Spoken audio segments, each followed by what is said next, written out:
mucho tiempo en la psicología se ha investigado el origen del mal en el ser humano, un tema que ha llevado a muchos científicos a hacer diferentes experimentos.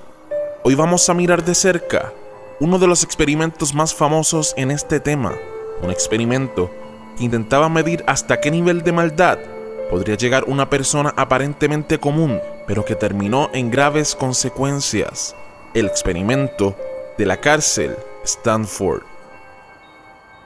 En 1972, el psicólogo Philip Zimbardo intentó demostrar en un experimento que el comportamiento de los guardias y presos carcelarios tienden a hacer roles ya predefinidos, que los presos, así como los guardias, tienden a comportarse de la manera que ellos creen que deben de hacerlo, en lugar de utilizar sus juicios y valores. Lo que al principio comenzó como un simple experimento social, rápidamente se volvió en una pesadilla para todos los involucrados en este proyecto, incluyendo al científico. Zimbardo intentaba demostrar que el ser humano, al ser despojado de su individualidad y dignidad, así como controlar su vida, terminaría en un estado mental ya predefinido. Pero el mayor propósito era demostrar la deshumanización y el desremordimiento de los valores y moralidad en los guardias que formaban parte de este experimento.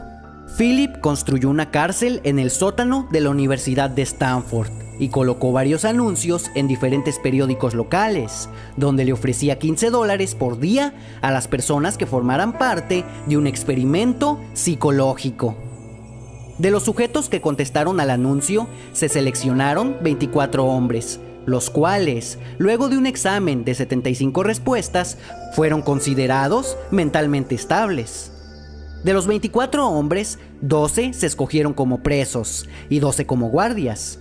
A los 12 guardias se les vistió como militares, con gafas oscuras para que ellos evitaran el contacto visual con los presos.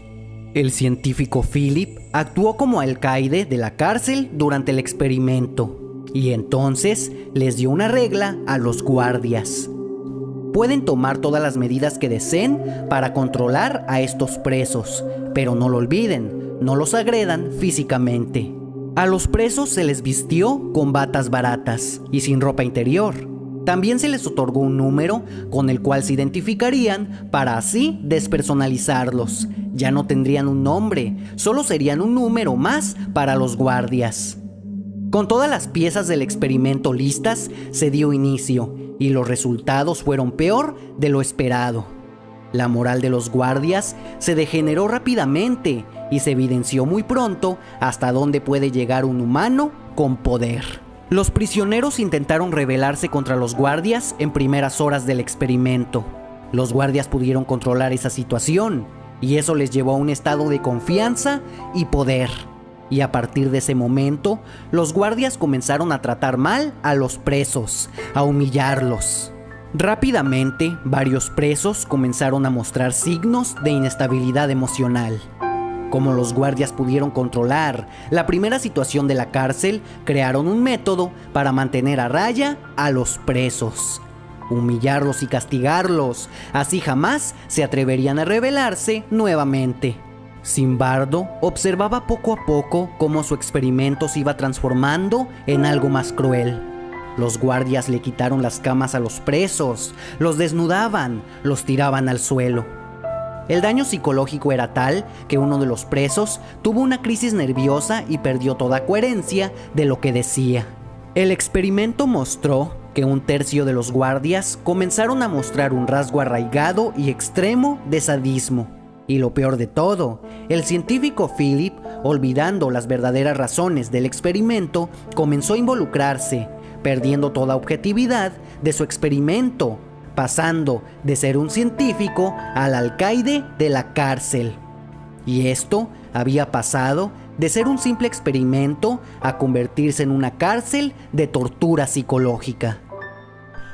Lo sorprendente de este experimento es que los guardias, al salir de la cárcel, continuaban actuando de una manera normal en su vida. Su moral, fuera de la cárcel, no se comprometió nunca. Pero dentro de la cárcel, volvían a sus brutales prácticas contra los presos. ¿Pero qué llevó a los guardias a pasar de ser unas personas comunes a convertirse en unas personas tan crueles. Lo primero que podemos observar de este experimento es que desde el principio se intentó despersonalizar a los presos. Al ponerle números y batas, perdieron su individualidad. Esto causó que los guardias ya no vieran a los presos como iguales. Los guardias adoptaron un comportamiento cruel porque miraban a los presos como inferiores. El científico Philip no se estaba dando cuenta, pero el personaje de él como alcaide de la cárcel había tomado control de su persona. Ya no le importaba el sufrimiento de los presos, había perdido objetividad en su experimento. Philip se contactó con una colega, la cual, tras ver el experimento, quedó sorprendida, pues vio cómo los guardias humillaban a los presos y le reclamó a Philip, diciéndole que él era responsable de cualquier daño psicológico que le hicieran a los participantes. En ese momento, el científico Philip Zimbardo dio un paso atrás y observó su experimento cual realmente era. Todo ese tiempo, había perdido empatía con los presos, al igual que los guardias. Su personaje había reemplazado la persona. Entonces canceló el proyecto. Este experimento solo duró una semana, pero al mirar atrás, el científico pudo ver cómo el lugar donde estés te puede llevar de ser una persona buena hasta convertirte en una persona sin empatía por el sufrimiento de otros. Este comportamiento lo hemos visto en diferentes personas en el mundo, como fue en el caso de la tropa de soldados en Irak, que humillaban de una cruel manera a sus presos y luego testificaron que no los veían como humanos. Muchas personas podrían creer que la maldad es una decisión, pero una persona no pasa de ser buena a ser una persona mala con una sola acción. Es una degeneración completa de su estado moral, algo que va ocurriendo paso a paso. Al ver noticias, vemos casos de personas que han llegado al extremo de sus acciones, un extremo que la mayoría de personas dicen que jamás serían capaces. Pero como quedó evidenciado en este experimento, solo hace falta que estemos en condiciones aptas para que ese instinto de crueldad en el humano salga a flote. Cuéntame tú qué crees sobre este experimento. ¿Crees que todas las personas son capaces de hacer cosas tan crueles? Le doy gracias a Grönhard por su colaboración en este video. No olvides pasar por su canal para ver más videos sorprendentes. También gracias por formar parte de mis primeros 100,000 suscriptores. Si te ha gustado este video, no olvides darle pulgar arriba y compartirlo. Si aún no lo has hecho, no olvides suscribirte. Y recuerda, no sumas nada, cuestiona todo. Esto fue Hipnos Morfeo.